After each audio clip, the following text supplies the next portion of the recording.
Baruch Hashem. Let me just welcome Reb David. Before we actually formally welcome him, we are particularly delighted to welcome Jacqueline to our Shiur. Jacqueline is a most wonderful individual, and we have all been through with her on her journey. And this Rosh Chodesh Shiur is one of the highlights, definitely, as far as I'm concerned, in my calendar, hearing wonderful speakers from now around the world. David is the first speaker we've ever had from Germany. But the fact is that we're very, very proud to have him here, but very proud to have you, Jacqueline, here. When you wrote in your article this week about the gift of life, and you say how precious it was, we really felt for those words. And describing the greatness of Rabbi Jonathan Sachs, we feel how you yourself have risen to such greatness and how you've gone through such trials and tribulations, and yet always, including tonight, we can see you on Zoom, always smiling. Quite special and a chizuk to us all. And Bez Hashem, we look forward to the occasion whereby our Rosh Chodesh Shiur can be one of celebration for your refuah rather than one of tefillah that we should have it, but should be Bekov. So we'll start as we do with a couple of kapitlach of Tehillim, which will say, please, in unison. If you'd like to unmute yourselves and join in, that would be great. And we will start now with Kapitel Chof, Psalm 20, all together. Lamanatseach mizmor leDavid. Yancha Adonai b'yom tzara, yitzhagevcha Shem Yaakov. Yishlach ezrecha mikodesh u'mitzion yisadeko. Yizkor min chaysecha v'iloscha yidashnesela. Yitain lecha chilmonecha v'chol atzoscha yimalei. Nuranana b'shuasecha v'shem Eloheinu nidgor.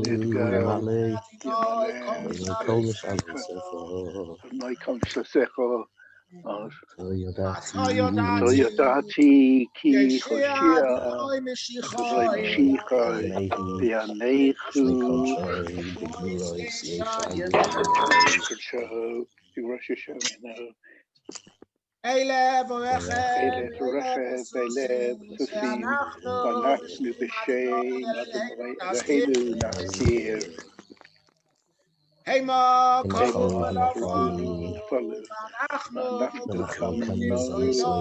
Matadad Adonai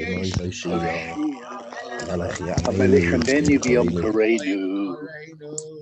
Tehillim Kuf Chof Aleph 121. Shir Lamaloi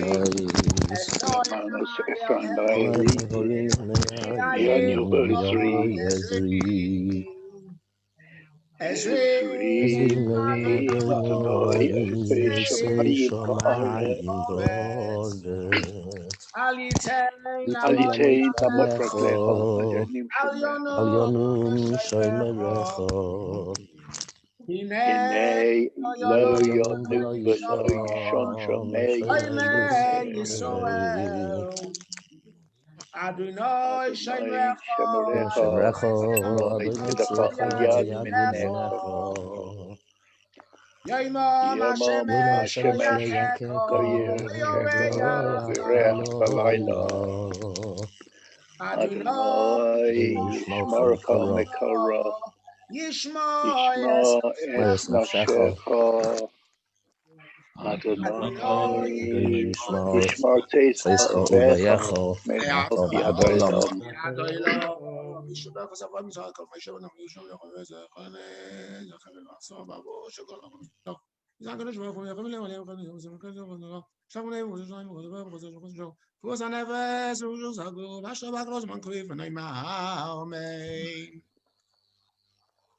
Delighted to welcome tonight Harav David Roberts. Those of us from Edgware, and indeed from Northwest London, will know how much Reb David is missed in our community. It's not just that absence makes the heart grow fonder, presence makes the heart grow fonder with Reb David. A man of many talents, a man of many roles. He was, besides being the Rav of the Netzach Yisrael Shul in Edgware. Can I get on with it and give a shiur, please? No. You've got 2 more minutes. Besides all of the things that he did, he's also a beautiful speaker. And most importantly, his reason why he's here tonight is not just because of the fact that we miss him, because he also has a close relationship with Jacqueline going back many years in involvement with the school as the principal of the Menorah Foundation, where Jacqueline has been both a teacher and a governor for many, many years.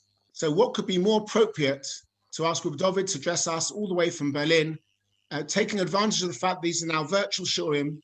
He can in fact be in a position to join us as though he was around the corner in Info Gardens, that we can enjoy his words of wisdom, and at the same time, of course, the connection that we have with Jacqueline, and perhaps talk about that as well, of how he knows Jacqueline and why he is here tonight to grace us with the shiur for her refuah shalema. Thank you.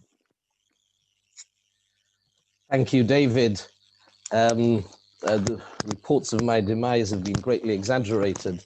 It is indeed a pleasure, a particular pleasure and a delight, not only as it is always whenever one has an opportunity of sharing Torah and seeing so many friendly faces. I can only see a few at the top of the screen, but I can see a few faces from when we were in Edgware, but specifically and particularly and personally, to have the opportunity to dedicate some words of Torah for the refuah of our good friend, Jacqueline Curzon, who I had the honor of working with. Jacqueline, in Menorah Foundation, one of the highlights of my year, and I remembered it again this year, Erev Yom Kippurim, and it's only one small thing, but for me it was very meaningful. Being in school, in Menorah Foundation, a few short hours before Yom Kippurim, and all the children singing Avinu Malkeinu together with your musical accompaniment. Your smile, your quirky character, always upbeat, always cheerful. Whatever was going on around you is something that I will continue to cherish. And I remember it again at different points. This year it was on Erev Yom Kippurim, and the gusto with which, and the dedication which you had to the school, not just as a teacher, but as a governor, and the love and the care and attention that you showered on the institution. And we can only all together as your friends continue to daven that you should be healthy, that you should be well, and that your cheerfulness, your incredible character, very unique character. And that's actually what we're going to talk about tonight. We're going to talk about character, because that hallmark, that defining concept of who you are, which is so vivid and so vibrant and so alive, should continue, Mirz Hashem, your resilience should continue to be with us for many years to come, Mirz Hashem. So we dedicate these words of Torah for your refuah. The title that I chose was something, an idea I came up with a while ago, and it's something that plays on my mind a lot, and something that is I'm constantly thinking about and developing, and I'd like to share some ideas with you tonight. Torah, prison or prism? What does that mean? The way I'd like to ask it or start off is as follows. I once heard from Rabbi Tatz Shlita a number of years ago, and the way that he put the question really, really struck me in his inimitable style. Let's think about Torah for a second as a system.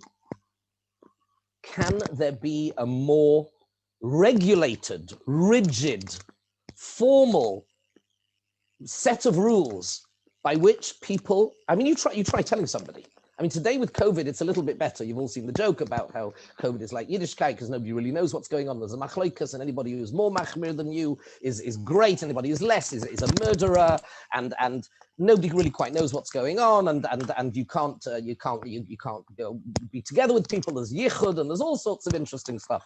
But realistically, if you were to tell somebody who is not familiar with Orthodox Judaism that there are laws that regulate everything, literally everything, from the moment you open your eyes until the moment you close them, the order in which you tie your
And I think we're back.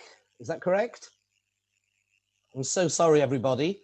It seems, I think it was, never mind. We'll blame Vodafone. Blame the Germans. That's what I do always. Okay, apologies. Right, we're back. Where was I? Yes, bland, boring. Right, so the way Rabbi Tatz puts the question, I think that's where we were up to, was that you would anticipate and you would expect that those that excelled in the system would be bland, boring robots, replica copies of each other. And yet, the reverse is true.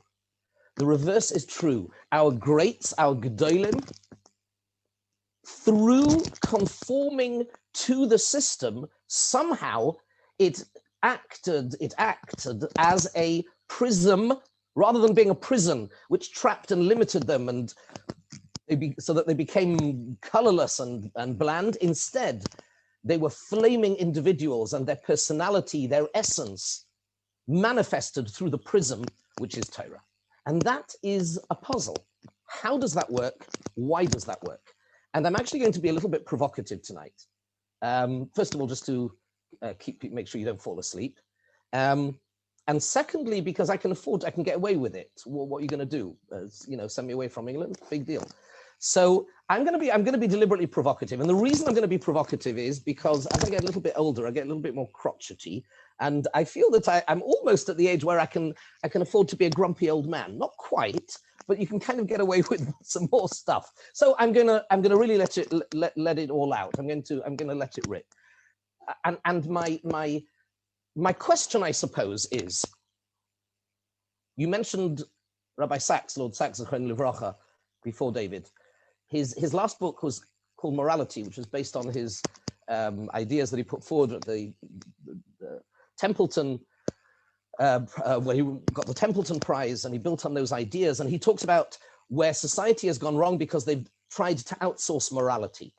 It's a fascinating idea, but I want to take, if I may, even take a little bit further, and I'm going to be daring. Just promise not to stone me virtually until I finish the shiur. You'll have to hear the end, okay? Because worse than being an apikoros is being an amoritz. So let's try and understand, let's try and learn, okay? So this concept of outsourcing of morality, I think we've done that as well. And when I say we, who's the we? I don't know, I hate labels. But we from Jews.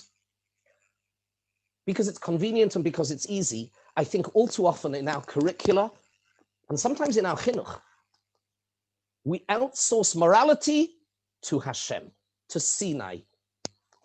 And that is a grave error. Can't see the stones coming. You can burn my books, I haven't written any. I'm trying to write a book on this, actually. I just never have got the time. I'll explain what I mean. Allow me to explain what I mean. Of course, I'm still Orthodox, and Hashem is the root source of everything that goes without saying. Yet, I stand firmly by my claim that we have outsourced morality to Sinai. And I'll explain what I mean by that and what the error is. In order to do this, we're gonna start somewhere totally different. We're gonna start not with Torah, as it were, but we're gonna start with a very simple question, obviously slanted from a Torah perspective, but the question is, what does it mean to be human? What does it mean to be a human being, obviously, from the Torah's perspective? What does it fundamentally mean to be human? And notice I didn't say, what does it mean to be a Jew? To be a Jew is kind of the easy part. You don't have to do anything. You have to have the good fortune to be born of a Jewish mother or to convert properly. That's what it means to be a Jew. But what does it mean to be human? Or rather, to live up to what it means to be human? We're in the middle of Sefer Bereshis. And Sefer Bereshis is all about successive civilizations that failed to live up to what it says on the tin. Be an Odom. Now, growing up, I was a big lobus, a big chevraman, and would regularly get into trouble, very much deserved. And I would hear this refrain time and again, you got to be a mensch, Roberts, you got to be a mensch. But I think that the way it was, I'm not excusing my behavior, but the way that it is handed over and the way it is taught We don't give it its true expression, and therefore we end up with disjointed, fragmented aspects of self. There is being a mensch, there is Torah. How do the two mesh? How do they sync? How do they integrate? Derech Eretz, is this something else? What is it? How does it work? And it is a bit confusing. It can be confusing. You would be forgiven for thinking that it is confusing. The story of the whole of Sefer Bereshis, as the Pasuk says in Yehoshua, as the Gemara says in Avodah Zarah, it's called Sefer HaYashar. Sefer HaYashar. Those, the book of the just, those that are straight and narrow. One civilization after the other writes themselves out of the script of what it means to be human, and there's nobody home. Hashem can't speak to them, and they get destroyed. But why do they get destroyed? Let's go to the Ramban right at the beginning. I promised you I wouldn't start with Torah. Sorry, I'll come back in a minute to some more secular stuff. But just very quickly, and this is only a very small representative sample. All the Rishonim say this in different places, and maybe a bit later we'll give a little bit more. Simple question. You know, I'll do it the other way around. Forget the Ramban for a second. Let's go to Sodom. If I were to say to you, what do you associate Sodom with? Well, don't answer it in polite company, right? What we associate the vices of Sodom and the reason that they are overturned and that there is no redeeming quality in them as a society, surely is because of their immorality. Not true. How do I know? Don't believe me. Let's listen to what Yechezkel HaNavi has to say. Perek Tezayin, Posuk, something or other. Didn't put it here. Yud Gimel, I think it is. I'm going to read and translate very quickly. Yechezkel is saying over a nevuah, and he is twinning Yerushalayim with Sodom, sister cities. Chai oni ne'um Hashem Elokim, im osas Sodom achoseich hi ubnoiseho ka'asher osis at ubnoiseich. Yerushalayim, says Hashem, I declare, your sister Sodom and her daughters didn't do what you did, what Yerushalayim did. The iniquity, the injustice that was prevalent at the time of the Churban, Sodom was better off. Hinei zeh hoya avoin Sodom achoseich. Behold, says the Navi, this was the sin of Sodom, your sister. Go'oin sivas lechem, arrogance, affluence, plenty of natural resources, v'shalvas hashkeit toyola, peace and tranquility, an orderly society. There is no lack of resources, there is no political upheaval, there is no turmoil, everything is beautiful. V'yad oni ve'evyoin loy hechazika. Says the Navi, they had no excuse. There was no political unrest, there was no lack of resources, and they did not establish a welfare state. V'yad oni ve'evyoin loy hechazika. That zois hoisa avoin Sodom. That's it. Not the immorality. That wasn't the tipping point. That wasn't the final straw. When you live to be human, to have some redeeming qualities as a civilization, says the Navi, when you have affluence, when you have resources, and you have political peace, and you do not understand that it is fundamental to share that bounty with the dispossessed, with the disenfranchised, with the poor, with the oppressed, with the downtrodden, then you have written yourself out of the script. You are no longer human. Something has gone wrong. You're gone. And it's the same thing with Noach. Says the Ramban, I will go back to the Ramban now. Says the Ramban, and he asks the question in two places, but Hashem hasn't told them at the time of the flood that they're not allowed to steal. Answers the Ramban, chad v'chalak, unilaterally, clearly, unambiguously. He says, because it is mitzvah muskeles, ein lo bahem tzorech lenovi mazir. You do not need prophecy, you do not need revelation, you do not need Sinai to tell you that a person has not only no right, but it is just fundamentally and absolutely a moral wrong to touch something that isn't yours and to take away something that isn't yours. You don't need God. You don't need a novel. You don't need it. You are born with that intuitively. And that is the case that we're going to make. So that's what it means to be human. And until we give that aspect of the Tselem Elokim, the divinity, the godliness that is naturally within us, until we give that its voice in our homes and in our curricula, then we run the risk. And we see sometimes the results. We see the results of people that are built from the outside in and not from the inside out. If we, and here's the point. The point is it's all Hashem. Of course it is. And I'm going to show that in a minute. But it is natural, it's intuitive, it's instinctive, it's innate. It's not even something that comes from reason. It is just what it means to be human. It cannot be logically proven. We'll come back to that in a minute. And I'll show you that. And neuroscience today is actually totally in line with that. The development of moral development, psychology, leaving aside evolutionary biology, that muddies the waters. And of course, we don't subscribe to that. But leading neuroscientists today show this. And I'm going to share some of the literature with you as well. And it is absolutely in line. Not only is it in line with Torah thinking, but this is the reality. In short, in case I lose anybody, the first imperative that we have is to acknowledge the inner still voice that Lord Sachs used to talk about. The inner voice that tells me at a very elemental, admittedly at an elemental and basic level, stealing, murder, wanton cruelty, and even says Yechezkel, not sharing bounty that you have is a divine imperative, but it comes from the divine nature of what it means to be a human being. But we must acknowledge its provenance and its source. And then when we have achieved that, and we've given that the voice that it requires and needs, then we develop into being an Adam. And then Hashem says, okay, there's a human being in the house. Okay, maybe I'll take you to Shlav Bet. I'll take you to the next stage. And I can teach you Torah. Because there are going to be many situations, indeed, where you cannot rely on that voice for a whole host of reasons. Let's start to build the case a little bit. And I want to take you somewhere totally different. And I'm going to use some of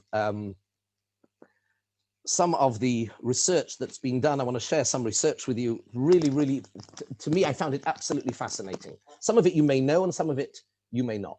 There's always been a big debate as to whether children, babies, when they're born, are they, as William James put it, one great blooming buzzing confusion? Or is there some innate sense of things that they recognize? Now listen to this. You can go away and Google it afterwards, and I'm not making this up.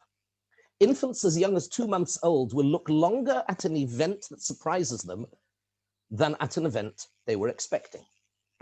For example, they seem to be born with some basic knowledge of physics and mechanics.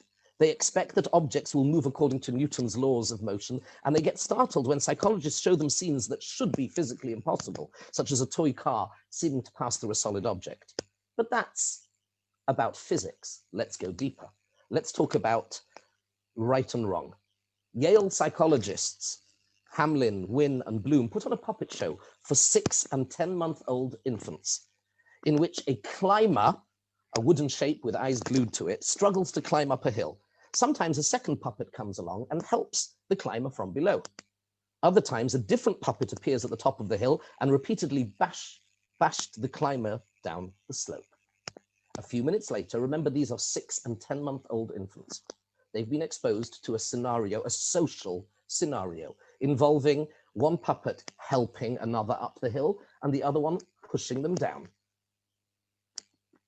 A few minutes later, the infants see a new puppet show. This time, the climber looked backwards and forwards between the helper puppet and the hinderer puppet, and then it decided to cozy up to the hinderer. To the infants, this was the social equivalent of seeing a car pass through a solid box. It made no sense, and the infants stared significantly longer than when the climber decided to cozy up to the helper. At the end of the experiment, the helper and hinderer puppets are placed on a tray in front of the infants. They were much more likely, by a ratio of 2 to 1, to reach out for the helper. If they were not parsing their social world, they wouldn't have cared which puppet they pick up. But they wanted a nice puppet. It means they have the capacity to evaluate individuals on the basis of their social interactions, which is universal and unlearned. And that is an incredible thing. That means there is some sort of instinctual sense of right and wrong, which isn't learned. They don't have reason. They're unable to remember. And this is the key point here. They're not even able to reason yet. And that's the point. It's not about reason. Their moral intuitions predate their ability to reason. Let's go on to the famous story. It was and I'm going to assume everybody here probably knows it. It's the so-called, the famous trolley dilemma, which was put forward first by Philippa Foot in the 1960s in another context, abortion. And it's the story that there are various iterations of it. And in a very basic sense, it's about the trolley car in San Francisco that's lost its brakes and is careening down the hill. And it will, if left unchecked, it will go and kill 5 people. The driver can control the steering only and can push it down a spur and kill 1 hitherto unendangered railway worker. So it's a moral question. And the question is asked, what would you do? Would you turn the wheel, thereby kill 1, but saving 4? Or would you just, as a moral agent, that's the only thing that you can do. It's not your fault. You didn't service the brakes, blah, blah, blah. Do you let it just go? 83% of people, generally speaking, by the way, those are the statistics, say you turn the wheel. And then it starts to get fun. Then the next iteration, and there's a book by this title, which I have here, which you can buy. It's called Would You Kill the Fat Man? That's what it's called. And what does it mean? It is the fat man. Yes, Jacqueline, very good. Absolutely, spot on. Would you? That's the next iteration. But wait, that I wouldn't have told you because I'm sure you all know that. I'm going to tell you what comes after this. So Would You Kill the Fat Man is as follows. You yourself, of course, are wafer thin, and your body mass would not stop the trolley in its tracks, but you're on the footbridge, and in front of you is a corpulent, obese, rotund, whatever guy. You get the drift. So if you're going to, so we ask the people that have just said they would be quite happy to switch and kill 1 and save 4. So push the fat man off the bridge. He's the equivalent of the 1 unendangered innocent guy in the previous question that you were quite happy to kill. So go up to him, put your hands on his rolls of flesh and push him over the bridge. He falls on the tracks. His body mass stops the train in its tracks, and the other 5 die. Would you do that? And here the percentage immediately drops. And it goes on and on and on. And that actually highlights something, and that was Philippa Foot's question, and that highlights people's difficulty with moral reasoning. We're not going to go there. That's not the point of today. But in 1999, a graduate student in Princeton, who is today professor of psychology in Harvard, Joshua Green, today he's teamed up with Peter Berger and others, but he ran the following experiment. He actually then teamed up with another guy called Jonathan Cohen. You're getting the drift, yes? So, and what did he do? He decided that he would take these people and ask them all these difficult questions. And by the way, it progresses. It progresses to, I'll say this just because it's fun. And I've done this before. You'll get a nudnik in every shiur who'll say, yes, I would push the fat man. Okay, and then you tell them, okay, well, the fat man happens to be your father, and blah, whatever. You can make it really complicated. But usually where it ends, and I once did this as a lecture in England. It was a bit naughty. There was one nudnik who was, at least he was being consistent. He was being what is known as a utilitarian or a consequentialist. In other words, he looks at the outcome of the sum value of human good, and he doesn't agree with Kant's deontology, and there's no moral imperative. You look at the outcomes, that's all you have to look at. That's his concept. So you keep going until you say, well, you're a doctor, and you have 5 patients, each of whom one needs a heart transplant, one needs a liver transplant, one needs a lungs, one needs something else. But there's nothing. They're going to die within a day or 2 if they don't get these things. But they're all a rare blood group. And then a healthy young guy comes into your surgery for a checkup, and you say to him, immediately you notice on his notes he's got the same blood group, and you say, just a second, I'm just going to give you a vitamin shot. And you put him to sleep and you cannibalize him, and you take the heart and the lungs and the liver and the thing, and they say, ah! And you say, why not? Why is it any different? That's the end of this, by the way. But Joshua Green had a brainwave. And he said, the technology now exists for us to actually see what is happening in people's brains. We have an fMRI, and we can see which parts of the brain are lighting up when they are making moral decisions. So this is what he did. He put people into, and he actually wrote 20 different stories. The trolley story, and he wrote 20 stories which involved direct personal harm. For example, you're in a lifeboat, same concept. Would you throw one person out of an injured person out of the lifeboat to save the others? So there was impersonal harm and there was personal harm. He brought 18 different subjects into the fMRI scanner and he gave them these different dilemmas. And the results were clear and compelling. When people read stories involving personal harm, they showed greater activity in areas of the brain related to emotional processing, the VMPFC, for those that know.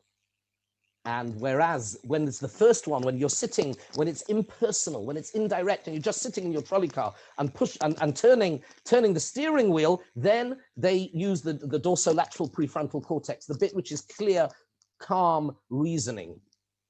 The problem was when they asked people, everybody thought that they were thinking. And here's the thing, we often think that we're thinking, we don't always know that we're thinking. Sometimes we're feeling. And that he published in 2001, and it goes further. What is really happening is as follows, and this is the way he wrote it up, and I just want to read you this one paragraph, because although it is maybe unsettling, it is actually, I believe, utterly consistent with the Torah concept. We have strong feelings that tell us in clear and certain terms that some things simply cannot be done and that other things simply must be done. But it's not obvious how to make sense of these feelings. And so we, with the help of some especially creative philosophers, take up a rationally appealing story about rights or something else. In other words, the gut reaction comes first, the rationalization comes afterwards. And that is now absolutely borne out by the science. Now, but rather than that being a challenge, it is actually confirmation, I believe. It is absolutely confirmation. And before we go back to the Torah, just one last thing, which I'm going to throw in just because I think it's a lot of fun. And that is, you would think that those people who spend their lives talking about moral development, the professors of moral philosophy, how moral are they?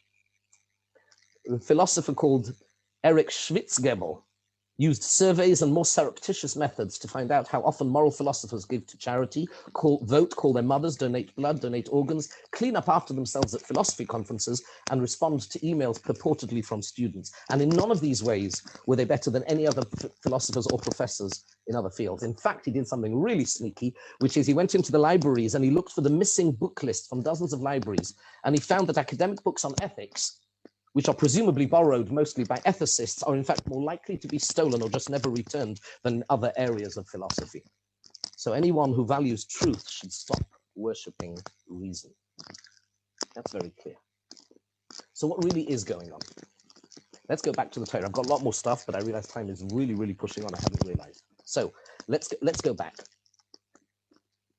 Let's give you a few more sources, and then let's try and kind of put the pieces together. And I feel very strongly and very passionately, there's plenty more of where this came from, to explain how the bits sort of fit together.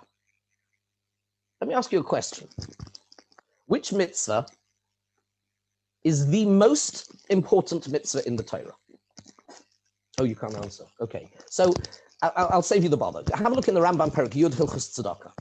Okay, based on the pasuk that we read a few weeks ago, where HaKadosh Baruch Hu, within the context of, okay, I'm not sure I should read these out because it's not right. But anyway, the HaKadosh Baruch Hu justifies his relationship with Avram, the beginning of the covenantal relationship with Avram. Kiyedativ, says Hashem, do you know why I am going to establish an ongoing relationship with him? And I feel compelled to share with him that I'm about to destroy this degenerate and perverse society.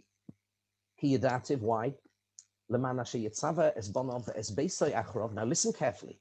Because he will command, I know, he will command his legacy, Avram's legacy, he will command them. Remember, he hasn't even had a child yet. He's just about being promised that he's going to have one. He will command them, V'shomru es derech Hashem. What strikes you as interesting in that phrase? I'll tell you what bothered me for quite a while until it just hit me. V'shomru means to preserve, to maintain, to guard something that is already there. That's what shmira always means. Shomer is always associated with lo saseh, not to create something, but to guard. V'shomru, there is something called derech Hashem.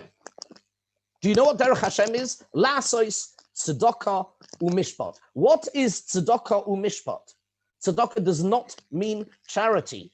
What a perverse translation.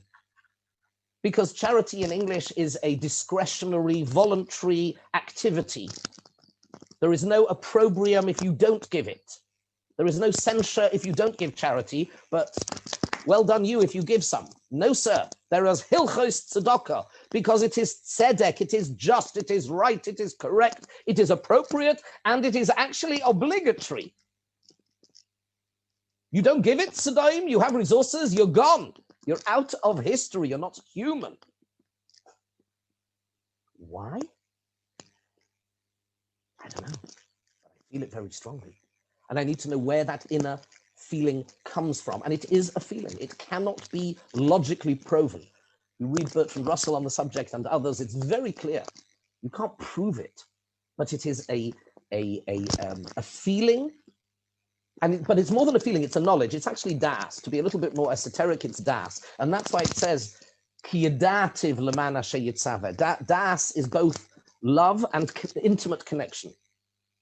It says Hashem ki yadativ, loshen chiba and chibur, because he will command his children and he will tell them, la'asos tzedakah, tzedek, justice and judgment, and that which is correct and right and appropriate. And that is the basis of my relationship with him. But what will he tell them? He will tell them v'shomru. He'll tell them, recognize you have something pure and divine within you. Acknowledge it, cherish it, give it its voice. Let it speak. You are divine. Let it roar. V'shomru, preserve it. Acknowledge it as derech Hashem.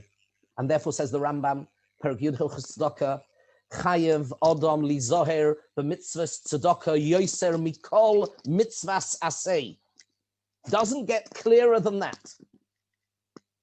This is the Rambam in Halacha. It's not Moreh Nevuchim. It's not any of his pietist letters. Or this is in Halacha. Chayev Adam Lizoher b'mitzvahs tzedakah yoser mikol mitzvahs aseh. Why? Shehat tzedakah siman tzadik. Zera Avraham Avinu, Shenemar ki yadativ leman asher yitzaveh. Because Avraham Avinu recognized the divine within the human, he gave it its voice, and he created it as an imperative, which incidentally Rav Hutner uses in a footnote to answer an amazing question, a slightly more scholarly question, if I may. And that is, we know, the Rambam writes in Pirush HaMishnayos and Chulin that none of the mitzvahs that were given pre-Sinai have validity and force as a result of any commandment that is before, and only if they are repeated. And yet the Rambam says, Chayev Adam Lizoher b'mitzvahs tzedakah yoser mikol mitzvahs aseh shenemar shehat tzedakah siman tzadik zera Avraham Avinu, because he says yitzaveh es banov. But it's not valid. We don't do tzedakah because of that. We do it because it says poseach tiftach, and says Rav Hutner, not when it comes to mitzvahs muskalos. Not when it comes to mitzvahs that speak to the human, the elemental human condition, divine in origin, but Hashem, perhaps to coin a phrase, he speaks to us in two ways or through two different media. He speaks to us, in the Rambam in Moreh Nevuchim, it would be through the Seichel, and Rabbi Yerucham, by the way, in an astounding series of Mamorim in Chelek Aleph that everybody must learn. He says this clearly. He says HaKadosh Baruch Hu gives every single Jew a private Rebbe. A private Rebbe, a Malach. He uses that exact lashon. Anybody wants sources afterwards for any of this? I have loads of Maramakomas, pages and pages. And he says, you need to listen to that Rebbe. He has his own Shulchan Aruch. And until you have mastered his Shulchan Aruch, you cannot move on to the other Shulchan Aruch that we are familiar with. Who is this Rebbe? It is your Seichel. Unquote. And therefore, Yaakov Avinu, when he is Revach Tosimu Bein Eder LeEder, when he works out precisely the gap, using his Seichel and his knowledge of human interaction, his knowledge of how Esav will react to the various groups of the tribute, the gifts, the bribes that he sends him to make peace. It's not random, it's not haphazard. The Revach, says Rabbi Yerucham, and I quote, the space between those gaps, Yaakov Avinu measured with the same precision as his Ribuah Shel Tfilin. No less divine or precise in origin. But if we don't give space or a voice to this elemental divine concept of what it means to be an Adam, to be an Ish, then we can't progress. If we outsource, that's what I meant at the beginning. If we outsource our morality to Sinai, meaning just to revelation, then terrible things happen. I don't want to be explicit, who am I? But think about it, observe. See what's happening sometimes in Frum society. It becomes so obvious. The Rambam in Hilchos Tshuva does an amazing thing. When he introduces the concept of Bechira. How much more time? David, I've got a few more minutes? A few more minutes? Okay. I must hold myself back. I feel very passionate about this and I could talk all night, but I'm certainly not going to. So I'll just, a few choice quotes. The Rambam in Hilchos Tshuva, when he introduces Bechira, which is, again, fundamental, elemental, Tzelem Elokim, according to the Sforno and others, he says, he does two things. He says, I'll read it. It's famous. Parakei, Hilchos Tshuva, where's it gone? He says, it is, a person has Bechira. We have the ability to act as an autonomous moral agent, to stand, as it were, outside of ourselves, look in to ourselves and explore meaning and value and purpose through the Seichel, of course. And that is what it means to be human.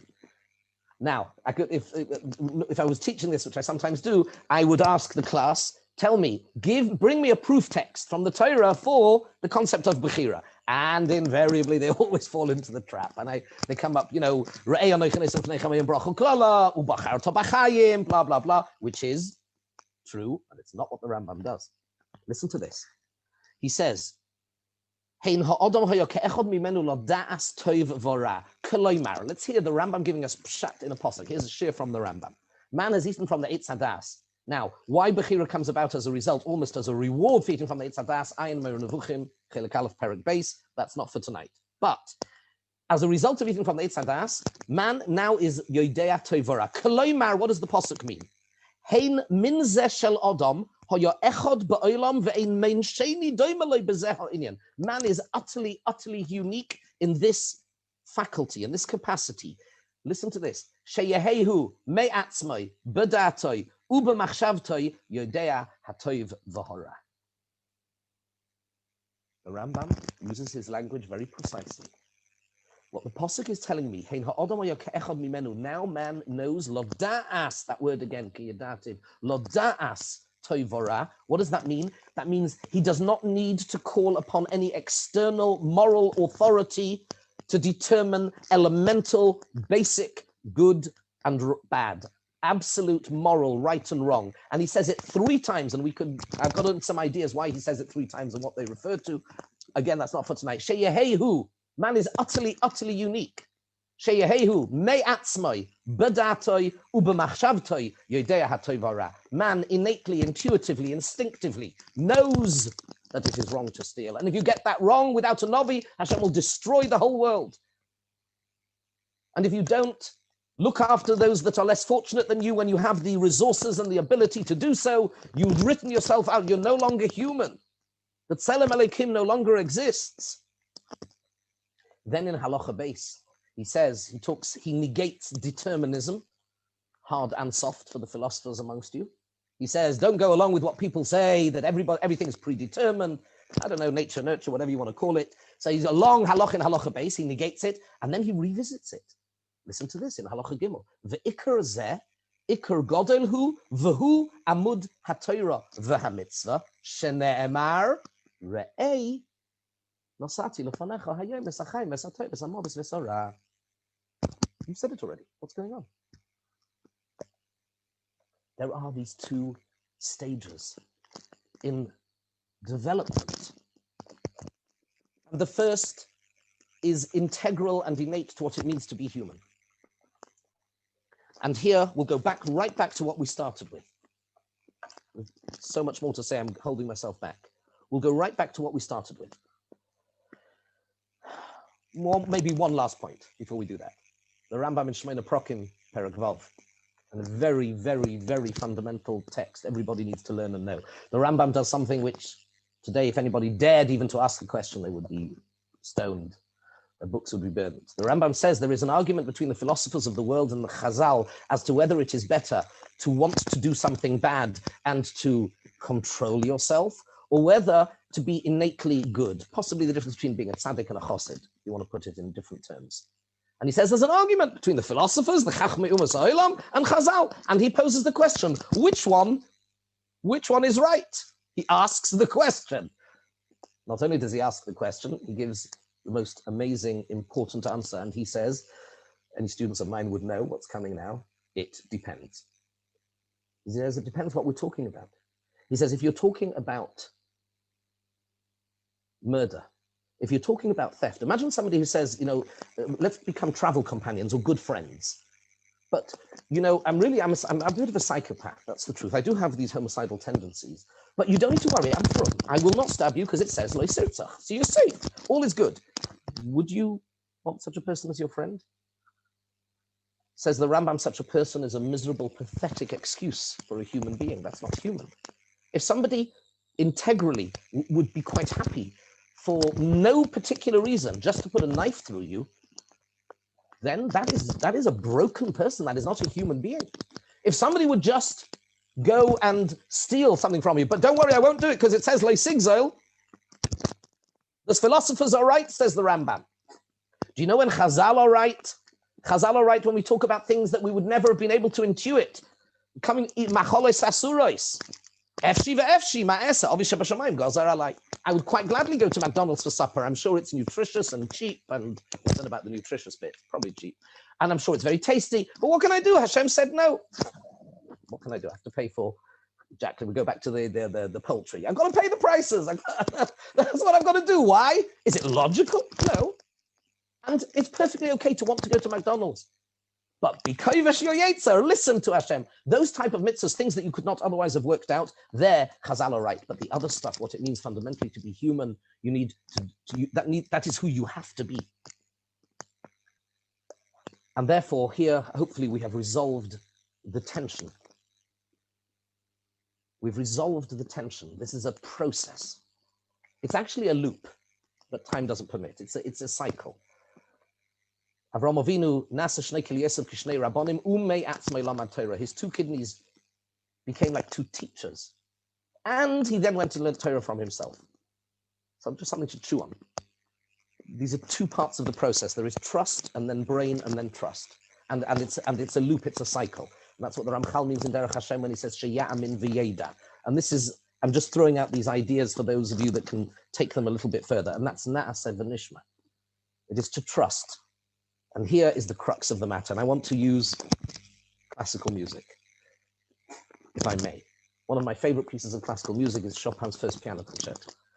I can sing it, but don't worry, I won't.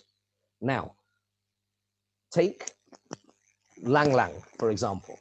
Take a very famous classical pianist, a concert pianist. People will pay a fortune to hear him play this particular piece of music. Why? Chopin has already dictated the notes, the tempo, everything. It's all there. It is like Shulchan Aruch. It's a straitjacket. It's the prison. I'm trapped within the notes, within the tempo. I cannot improvise. Well, there are bits in classical music you can occasionally, but besides for those, you can't improvise. It's all there. And there are many people that can play, but people pay a lot of money. Those that really know the Konyashenti, they pay. Why? What does he do different? Do you know what he does? It's Naaseh V'nishma. He turns it from a prison into a prism. Within the confines of those notes and that tempo, he makes it his own. He stamps his own signature, his own unique individual. His soul sings through those very notes and tempo, and he makes his own sweet sound. And for those who know what they're talking about, you can hear the difference. And that is our challenge. Torah becomes a prison if all I have, chas v'shalom, and it's so tragic when it happens, the human spirit, the individuality has to manifest. Maslow was right. It's so important. But how? How do I go about it? The first thing we need to do, the aleph base, is be self-aware, acknowledge that voice, understand it, give it space, and know that it is divine. It comes from the Ribbono Shel Olam. It's not even reason. It's beyond reason. You just know that it's wrong to murder. You cannot prove it. You can prove it in terms of relative morality and anarchy, but you cannot demonstrate it logically. But you know it. Give that a voice, and let that voice grow with you. Naaseh, and then you choose to confine yourself to those activities which everybody does exactly the same, but the nishma, you then create your own unique sound, your own unique avodah within those. Once you've got the nasa, you've tied your colors to the mast, but your soul sings and makes that unique, sweet sound of your neshama that the Ribbono Shel Olam wants through the prism that is Torah. But that can only happen if first we give it a voice. It needs to be in our curricula. It needs to be given legitimacy. It isn't the soif davar, of course not. There are many situations where we cannot, but the starting point, the very basic, you are a divine, noble human being. That's what it means to be human. You're Tzelem Elokim, and you need to acknowledge it and give it a voice. And then, and only then, we can move on from that nasa to the nishma. And the Torah will not chas v'shalom be a prison for us, but mitoich the diktuk in halacha, we, like our gedolim, then you become great within the system, hopefully, and become unique in your own approach to Avodas Hashem. Thank you so much for giving me the opportunity of sharing some Torah. I wish you all well. Jacqueline Refuah Shalema Basuras Toves. We should share simchas, everybody, and we should all meet in Yerushalayim B'Korev Imitz Hashem. Thank you so much. Amen. Thank you. Thank you very much indeed, Rabbi Roberts. Pleasure. It could not have been more appropriate for Shiur in honor of Jacqueline to talk about somebody playing as a classical, professional classical pianist, because those of us who have known Jacqueline, have heard Jacqueline, the way that she puts into her own playing is something where we see her inner self, her inner beauty that comes out. And that same beauty that's come out in her playing, it will also, Bez Hashem, come out in her in her recovery. Thank you very much indeed for wonderful. We always used to make the following sort of joke about Rabbi Roberts, that he could take the phone book and read it out and we'd find it exciting. Kal v'chomer, where we've now come out from a wonderful shiur that has given us so much food for thought, and it puts so many difficult concepts into such easy steps that we can take and work on. When we be zocher to do that, I want to thank our Achsanya tonight, the Edgware Adass, led ably by Rabbi Rebbetzin Lieberman. I want to thank the Education Committee, Daniel Gillis and Shlomi Goldmeyer, who always ably put on, and when technology fails, manage to get us back on track as well. And thank you all for joining. And of course, it's a wonderful turnout, not that we're surprised, but Baruch Hashem, we've come out, as we always do from you, Rabbi Roberts, with wonderful thoughts and ideas that will go with us. And B'Korev should be the next time to come and be with us in your busy schedule. Thank you very much. Thank you. Thanks a lot. Good night. Thank you. Good night.